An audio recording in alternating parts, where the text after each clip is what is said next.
어, 저는 최근에 나는 신이다라는 그 프로그램을 보았습니다. 아마 많은 분들이 보셨을 것 같은데, 그 한국에 있었던 이 80년대 전후로 아주 영향력 있게 나타났었던 이단들을 고발하는 그런 이제 다큐멘터리 그런 영화였습니다.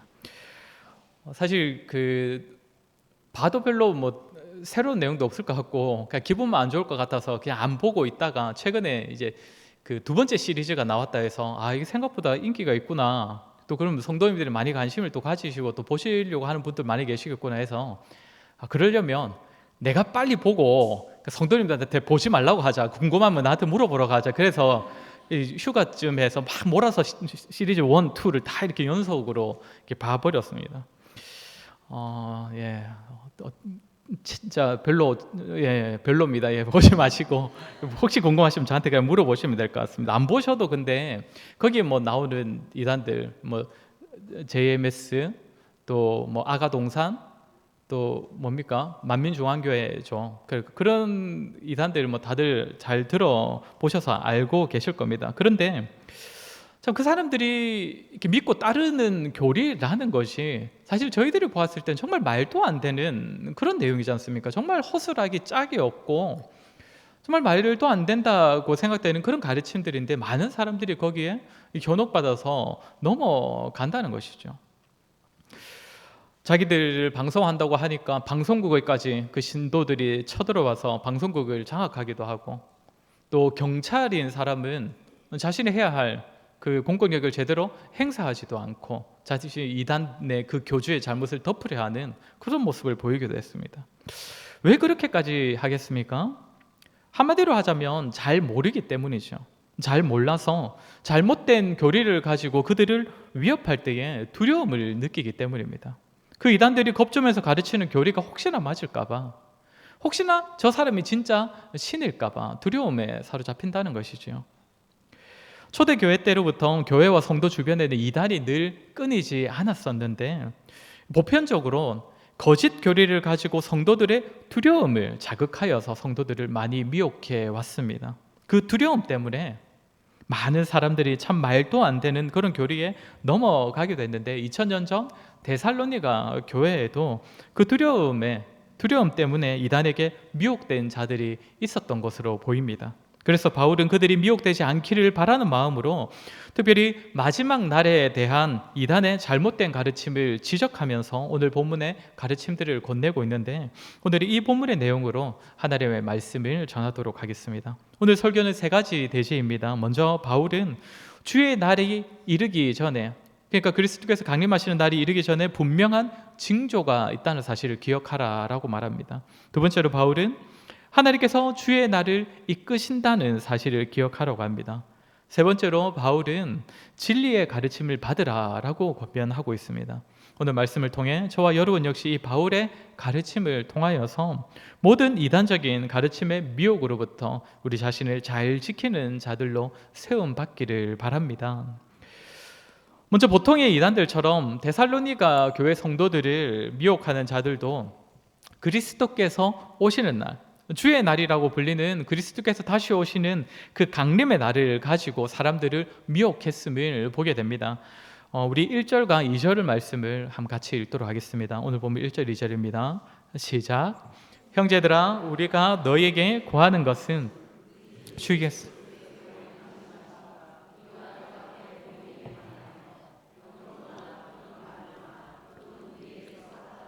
편지로나 주의 날이 이르렀다고 해서 쉽게 마음이 흔들리거나 두려워하거나 하지 말아야 한다는 것이라. 여기 보면 그리스도의 강림하심과 그 앞에 모임에 관하여 라고 합니다. 그러니까 그리스도께서 다시 오시는 날과 그 날에 그 주님 앞에 택하신 자들을 다 모으시는 그 모임에 관한 내용으로 성도들을 미혹하는 자들이 있었다는 것이죠.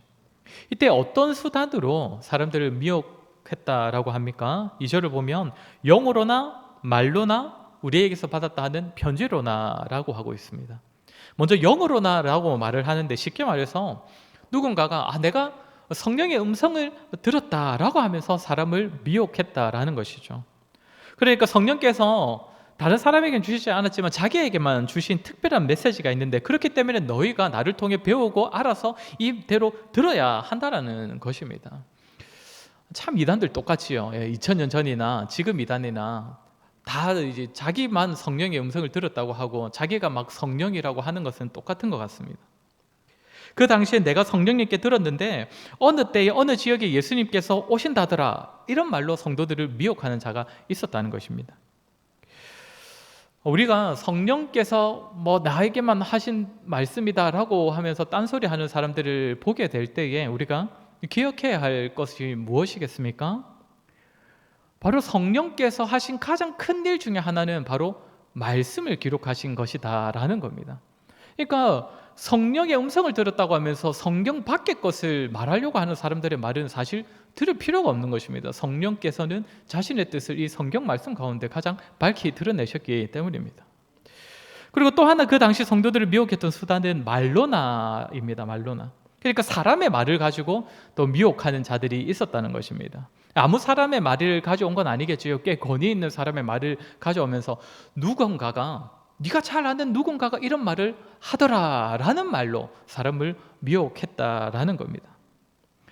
이어서 우리에게서 받았다 하는 편지로 미혹하는 자들도 있었다 하는데 그건 역시 마찬가지입니다. 당시에는 바울이나 바울과 함께 복음을 전하는 사역자들이 굉장히 영향력이 있지 않았겠습니까? 권위가 있었을 것인데 누군가가 내가 바울한테 따로 편지를 받았는데 바울이 말하기를 이제 곧 예수님이 오신다더라, 예수님이 언제 어디에 오신다더라, 이렇게 편지에 적어서 보냈다라는 말로 또 사람들을 미혹하는 자가 있었다는 것이죠.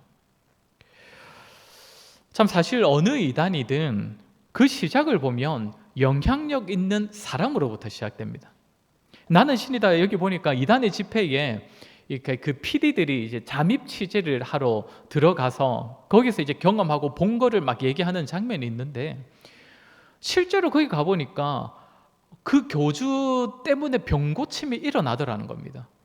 병 들었던 자가 고침을 받는 일이 일어나고 뭔가 정신이 나가 있는 사람이 정신이 온전하게 되는 일들이 발생을 하더라는 겁니다. 그러니까 거기에 나가 있는 성도들은 어떤 생각을 하겠습니까? 웬만한 사람들은 그런 거 행하는 교주들을 볼 때에 굉장히 영향력을 받을 수밖에 없을 것입니다. 저 사람 뭐가 있어도 있는 사람이구나.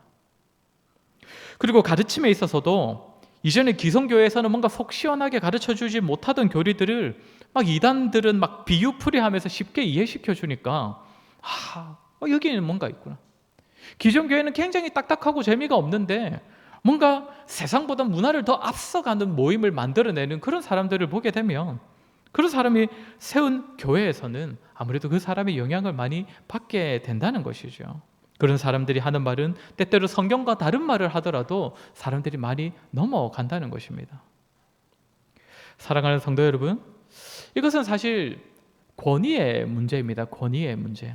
무슨 말이냐면 탁월하고 뛰어난 능력을 가지고 그렇게 가르침을 주는 사람의 말을 더 권위 있게 받을 것이냐, 아니면 비록 재미도 없고 어렵기도 하지만 하나님의 말씀인 성경의 가르침을 더 권위 있게 여길 것이냐 하는 문제라는 것입니다. 예전에 오후예배 때 웨스트민스터 신앙고백서를 우리가 함께 배웠었는데 그때 가장 먼저 나오는 내용이 무엇이었는지 기억나십니까? 웨스트민스터 신앙고백서 1장의 주제는 성경입니다. 성경. 왜냐하면 그 뒤에 나오는 모든 내용이 사실 성경에서 나오는 내용이기 때문에 성경이 하나님의 말씀이고 최고의 권위라는 것을 인정하지 않으면 그 뒤의 내용들을 배워도 다 허사이기 때문입니다. 성경의 권위라는 것이죠. 우리는 사람의 말과 가르침이 아무리 매력적이다라고 여겨지더라도 성경의 가르침과 다를 때에는 성경의 권위를 우리가 당연히 우선시 여겨서 절대 그런 가르침에 현혹되어서는 안 될 것입니다. 이렇게 바울은 누군가가 영어로나 말로나 편지로나 주님께서 오시는 날에 대하여 미혹할 때에 2절 후반부를 보면 흔들리거나 두려워하지 말라라고 말하는데 왜 이렇게 말을 하느냐면 우리 3절을 같이 한번 읽어보도록 하겠습니다. 3절 말씀입니다. 시작. 누가 어떻게 하여도 너희가 미혹되지 말라.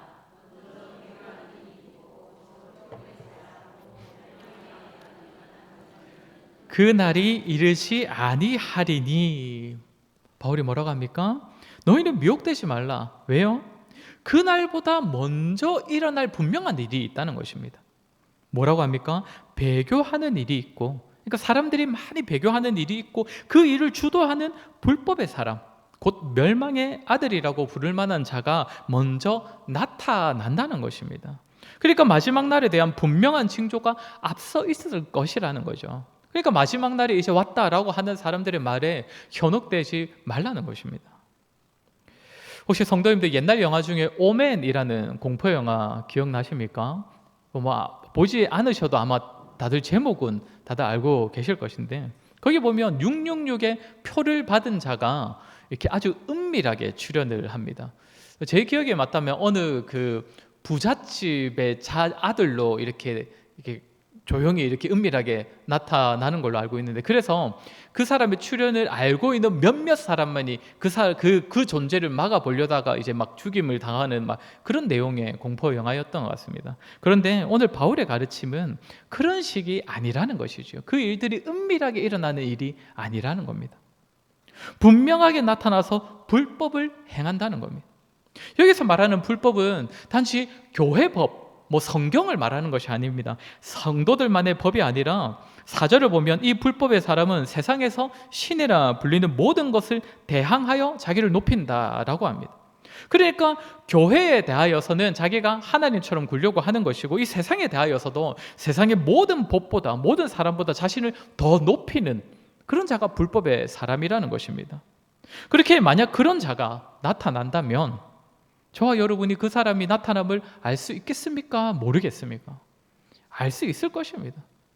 모든 것에 대항하여서 자기를 높이려고 하는 누군가가 나타난다면 우리는 반드시 알 수 있다는 것입니다. 그러니까 바울이 뭐라고 하는 겁니까? 주님 오시기 전에 그런 자가 먼저 나타나는 분명한 징조가 있을 것이니, 그런 일이 있기 전까지는 누군가가 이제 곧 주님 오신다면서 미혹하더라도 흔들어대더라도 절대 두려워하지 말라, 흔들리지 말라라고 권면하는 것입니다. 그런데 여기서 우리가 기억할 것은 바울이 말하고 있는 이 불법의 사람이 누구인지를 찾아내는 것이 성도의 일이 아니라는 것입니다. 바울이 말하는 불법의 사람, 그러니까 주님께서 다시 오시기 전에 분명하게 나타날 그 존재가 장차 일어나겠지만, 사실 역사 가운데에서는 이미 불법의 사람이라고 여겨졌던 많은 사람들이 있었습니다. 이 불법의 사람의 특징은 요한계시록으로 치자면 첫째 짐승, 예전에 우리 계시록 설교 드릴 때 말씀드렸는데, 그 첫째 짐승과 굉장히 비슷하기 때문에 많은 신학자들은 여기서 말하는 불법의 사람을 네로 황제라고 말하는 사람들이 있었습니다. 그리고 또 그 외에도 뭔가 종교적인 압제를 가하고 또 자기의 권위로 다른 사람의 그 권위를 압제하던 수많은 황제들을 향하여서도 불법의 사람이다라고 말하기도 했습니다. 그리고 시간이 더 흐르면서는 마호메트라든지 아니면 로마 교황이 여기서 말하는 불법의 사람이다라고 말하는 사람도 있었습니다. 중요한 것은 불법의 사람이 누구인지를 찾아내는 것이 아니라 그와 비슷한 존재는 사실 얼마든지 나타날 수 있기 때문에, 그가 맞든 아니든 그와 비슷한 자가 일어날 때에, 즉 주님 오심에 대한 그 징조가 나타났을 때에 이것이 성경에 기록된 징조와 비슷하다라는 사실을 떠올리면서 그때마다 성도로서 자신을 더욱 주의하여 지켜야 한다는 것입니다. 성도는 불법의 사람이 나타나지도 않았는데도 주의 날이 다 온 것 같다면서 두려워 떨 필요가 없습니다. 그리고 이와 동시에 7절의 시작을 보면 불법의 일들은 이미 은밀하게 일어나고 있다라고 말하고 있습니다. 그러니까 불법의 사람이 행하는 것과 비슷한 일들은 이미 이 세상에서도 일어나고 있기 때문에 성도는 그 불법의 일들을 보게 될 때면, 또 불법의 사람과 좀 비슷해 보이는 사람들을 보게 될 때면, 그때마다 성경이 말하는 징조임을 깨달아서 그때마다 그리스도의 강림을 기다리고 준비하는 마음으로 자신을 돌보아야 한다는 것이지요. 그렇게 저와 여러분 언제일지는 확실히 모르더라도 주님께서 반드시 오신다는 사실을 계속적으로 알려주는 이러한 징조들을 볼 때마다 두려움이 아니라 기름을 준비한 신부들처럼 주님 맞을 준비를 하는 저와 여러분 되시기를 주의 이름으로 간절히 소원합니다. 두 번째로 바울은 주님께서 다시 오시는 날을 우리 아버지 하나님께서 주관하고 계신다라는 말로 두려워하지 말라고 권하고 있습니다. 좀 전에 주님께서 다시 오시기 전에 불법의 사람이 반드시 먼저 나타날 것이라고 했는데, 바울은 현재 이 일이, 그러니까 불법의 사람이 나타나는 이 일이 일어나지 못하는 이유가 분명하게 있다라고 말하고 있습니다. 5절을 보면 이제 바울은 이 내용을 이미 데살로니가 성도들에게는 예전에 가르침을 주었었던 것 같은데, 그 내용은 6절과 7절의 내용입니다. 우리 같이 읽도록 하겠습니다. 6절 7절입니다. 시작. 너희는 지금 그로 하여금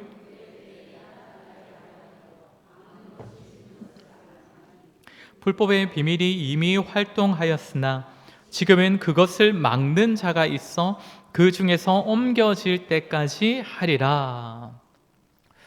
먼저 6절을 보면 그로 하여금 그의 때에 나타나게 하려 하여 막는 것이 있다라고 합니다. 그러니까 불법의 사람이 막 계속적으로 출현하려고 하는데, 그의 때, 정해진 때에 나타나게 하려고 그를 막는 것이 있다는 것입니다. 그리고 7절에도 비슷한 표현이 사용되고 있습니다. 지금은 그것을 막는 자가 있다라고 합니다. 그 막는 자가 옮겨질 때까지는 불법의 사람이 나타날 수가 없다는 것이지요. 그러면 여기서 말하는 막는 자는 누구이고 또 막는 것은 무엇을 의미하는가?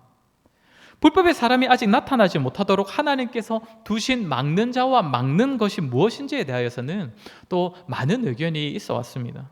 먼저 여기서 말하는 막는 자는 성령 하나님을 의미하고, 막는 것은 교회를 의미한다라고 보는 사람들이 있습니다.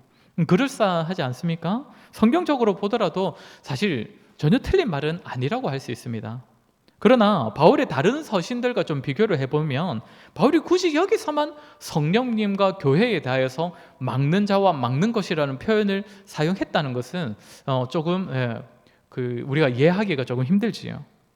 그리고 또 다른 견해는, 여기서 말하는 막는 자는 바울과 같은 이 사역자들을 말하는 것이고, 막는 것은 그 사역자들의 그 사역하는 모습, 사역하는 행위들을 말한다라고 보는 사람들도 있습니다. 이것도 역시 충분히 일리가 있는 그러한 의견이지만, 역시도 이런 표현도 바울이 다른 데서 굳이 선교사들, 사역자들을 향하여 막는 자라는 표현을 사용한 적이 없기 때문에 우리는 조금 이 의견을 받아들이는 것도 조금 조심스러울 겁니다. 마지막으로, 아마 이게 가장 의외라는 생각이 드실 수 있는데, 칼빈을 비롯하여서 초대교회 교부들로부터 지금껏 신학자들에게 가장 많은 지지를 받는 그런 견해는, 여기서 말하는 막는 자는 로마 황제를 비롯한 세상의 통치자들을 말하고, 막는 것은 그들의 통치 행위를 뜻한다라고 보는 것입니다. 왜 그렇게 보느냐면, 일단 바울이 지금 직접적으로 누군가를 언급하지 않고 에둘러서 표현을 하고 있지 않습니까? 누군지 얼핏 보면 모를 정도로 막는 것, 막는 자라고 지칭을 하고 있는데, 그렇기 때문에 오히려 직접 언급하기 좀 불편한 이방인들, 그 중에서도 아마도 로마 사람을 지칭하는 것이라고 보기 때문입니다. 그리고 또 좀 전에 말씀드린 것처럼 불법의 사람은 사실 교회에만 방해가 되는 사람이 아니거든요. 모든 세상의 법 앞에서도 자기를 높이려고 하는 사람이기 때문에 그 사람은 반드시 이 세상 사람들 입장에서도, 세속 권세의 입장에서도 굉장히 위협이 될 만한 인물일 것입니다. 그러니까 그들과 부딪히게 되겠지요. 실제로 네로 황제처럼 불법의 사람들이라고 여겨질 만한 사람들의 마지막이 어떠했습니까? 대부분은 또 다른 세속 권세에 의하여서 죽임을 당했습니다. 그러니까 더 나쁜 짓 하지 못하도록 또 다른 세속 권세가 출현하여서 그의 앞을 막았다는 것입니다. 이스라엘 역사도 기억나십니까? 이스라엘이 압제당할 때에 이스라엘을 압제하던 그 세속 권세들의 마지막이 어떠했습니까? 이스라엘이 갑자기 힘을 회복하여서 막 그들을 쳐부숴서 이깁니까? 그렇지 않았지요. 또 다른 세속 권세에 의해서 그들의 앞길이 막혔습니다. 아수르는 바벨론, 바벨론은 바사, 바사는 로마, 이렇게 새롭게 출현한 더 센 세속 권세에 의하여서 막혔다는 것이죠. 그렇게 바울이 말하는 불법의 사람의 출현을 막는 자와 막는 것은 세상 권세와 그들의 통치 행위를 지칭하는 것으로 보더라도 자연스럽고 또 성경적이고, 그래서 가장 많은 사람들의 지지를 얻는 그런 신학적 견해입니다. 좀 다른 이야기이긴 하지만, 이런 원리는 우리나라도 사실 동일할 것입니다. 우리나라의 세속 권세도 하나님께서 두신 권세입니다. 빨간 당이든 파란 당이든 그 불법의 사람이 나타나지 못하도록 그들로부터 교회를 지키고 또 나아가 세상 이 나라를 지키는 데에 하나님께서 도구로 사용하시는 권세들입니다. 그러니 빨간 당이든 파란 당이든 너무 믿지도 마시고 너무 욕하지도 마십시오. 하나님께서 사용하시는 도구들입니다. 자, 아무튼 이렇게 막는 자들과 막는 것이 불법의 사람이 출현하는 것을 막고 있는데 어느 때까지 막는다라고 합니까? 7절 마지막을 보면 그가 옮겨질 때까지 하리라. 그러니까 그날이 언제라는 것입니까? 하나님께서 막는 자와 막는 것을 옮기시는 날. 현재 불법의 사람이 나타나지 못하도록 막게 하신 것을 치워버리시는 날에 불법의 사람이 나타나는 날이 된다라는 것이죠. 이 말은 불법의 사람이 막히는 것도 그렇고 또 나타나는 것도 그 나타나는 시기 역시도 누구에게 달려있다는 것입니까? 네, 막는 것을 두시기도 하고 치우시기도 하시는 우리 아버지 하나님께 전적으로 달려있다는 것입니다. 그러니까 불법의 사람이 자기 의지로 하나님의 교회와 성도와 이 세상까지도 핍박하고 배교하게 하려고 자기 의지로 나타나는 것 같지만 실상은 그 모든 것이 다 아버지 하나님의 주권 안에 있다는 것이지요. 하나님께서 허락하시지 않는 이상 하나님께서 정하신 때가 오기 전에는 그 불법의 사람이 결코 나타날 수가 없다는 것입니다. 게다가 오늘 본문을 다시 보시면 불법한 자가 나타나는 그때는 어떤 날인가, 어떠한 때인가, 우리 8절 말씀 같이 읽도록 하겠습니다. 시작. 그때에 불법한 자가 나타나리니 주 예수께서 나타나심으로 패하시리라. 뭐라고 합니까? 그때에 불법한 자가 나타나리니, 그런데 그때는 주 예수께서 그의 입의 기운으로 그를 죽이시고 강림하여 나타나심으로 패하시리라. 불법의 사람이 나타나는 때는 또한 예수께서 그를 패하시기 위하여서 다시 오시는 날이라는 것입니다. 그러니까 예수님께서 오시기 전에 불법한 자가 나타나는 분명한 징조가 있을 것인데 그 불법의 사람이 나타나는 때는 곧 예수님께서 나타나셔서 그를 심판하시는 때와 다르지 않기 때문에 사실 우리는 불법의 사람의 출현을 두려워할 필요가 없다라는 것이죠. 사랑하는 성도 여러분, 저와 여러분이 반드시 기억할 것은 우리 주님께서 다시 오시는 날은 우리를 괴롭게 하려는 그 악한 권세나 불법의 사람에게 달려있지 않다는 것입니다. 오직 하나님의 주권 안에 있고 그날은 악한 권세가 멸하여지는 날입니다. 그러니 우리에게 그날은 단순히 두려워할 만한 날이 아니겠지요. 마태복음 24장을 보면 예수님께서도 이렇게 말씀하십니다. 24장 21절 22절 말씀 같이 읽겠습니다. 이는 그때에 큰 환난이 있겠습니다. 상세부터 지금까지 이런 환난은 없었고 후에도 없으리라.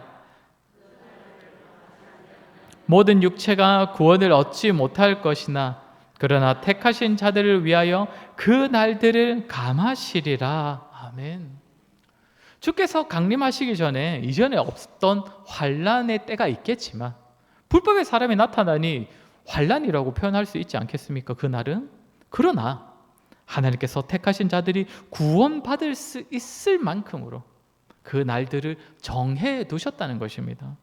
우리가 정말 배교하지 않고는 못 견딜 정도로 우리가 흔들려서 넘어질 수밖에 없을 정도로 그렇게 환난의 때를 길고 강하게 정하신 것이 아니라 능히 감당하고 버틸 수 있을 만큼만 정하여 두셨다는 것이지요.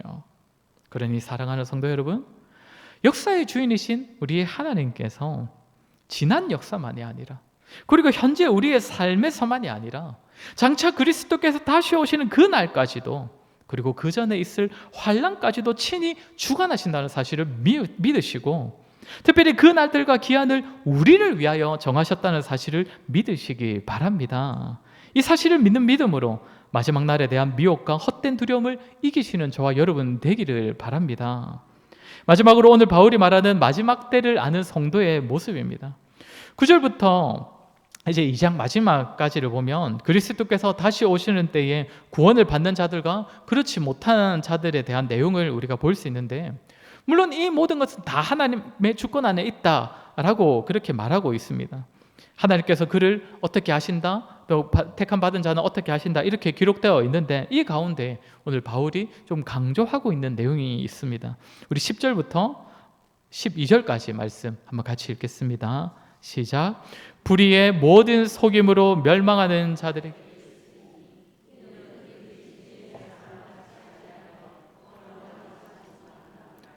이러므로 하나님이 미혹의 역사를 그들에게 보내사 거짓 것을 믿게 하심을 진리를 믿지 않고 불의를 좋아하는 모든 자들로 하여금 심판을 받게 하려 하심이라. 아멘. 10절을 보면 멸망하는 자들은 진리의 사랑을 받지 않았다라고 합니다. 진리로 말미암는 사랑을 받지 않은 자들이다라고 하고, 또 12절을 가보면 진리를 믿지 않고 불의를 좋아하는 자들이다라고 말하고 있습니다.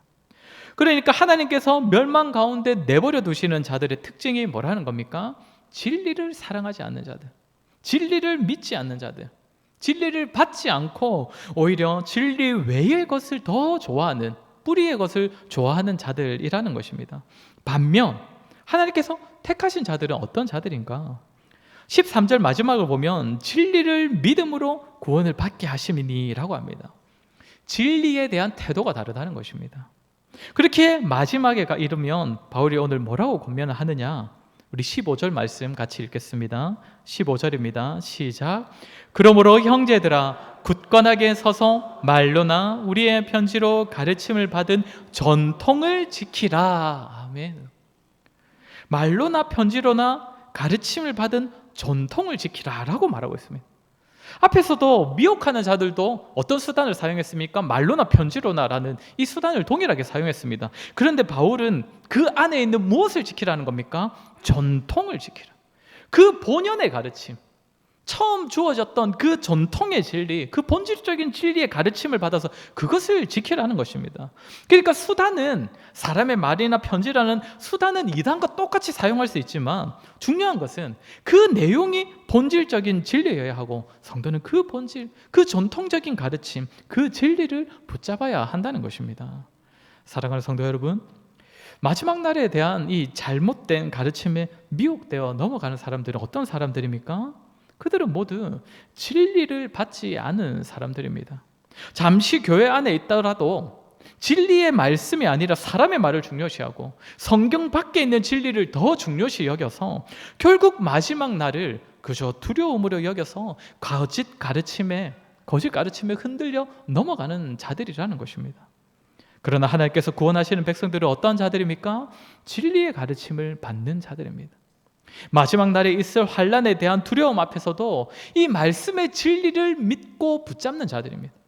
그래야 정말 여기저기서 또 이 사람 저 사람이 온갖 신령한 말들로, 온갖 기적 같은 행위들로서 다른 말들을 할 때에 오직 성경이 말하는 그 전통적인 가르침, 본연의 진리를 따르는 자들이 오늘 말하는, 바울이 말하는 택함 받아 구원받는 백성들이라는 것입니다. 마지막 날이 다가올수록 두려워할 만한 일들이 많아질수록 사람들은 점점 더 새로운 가르침을 찾을 것입니다. 말세의 현상에 대하여서, 또 세상의 풍조에 대하여서 성경 밖에서 그 의미를 발견하려 하고, 또 피할 길을 성경 밖에서 찾으려 하기 때문에 이단과 이 세상의 헛된 가르침을 받아들일 것입니다. 이단은 사람들의 두려움을 자극하여서 더더욱 진리 밖으로 끌고 가고자 믿는 자들을 미혹할 것입니다. 그러나 사랑하는 성도 여러분, 앞서 살폈던 것처럼 성도가 기다리는 마지막 날은 마냥 두려움의 날이 아닙니다. 분명한 징조를 통하여서 다시 한번 하나님의 말씀이 성취되는 날이고, 또한 아버지 하나님께서 친히 우리를 위하여 주관하시는 날입니다. 그 마지막 때에 우리는 다시 한번 아버지 하나님의 돌보심과 구원하심을 경험하게 될 것입니다.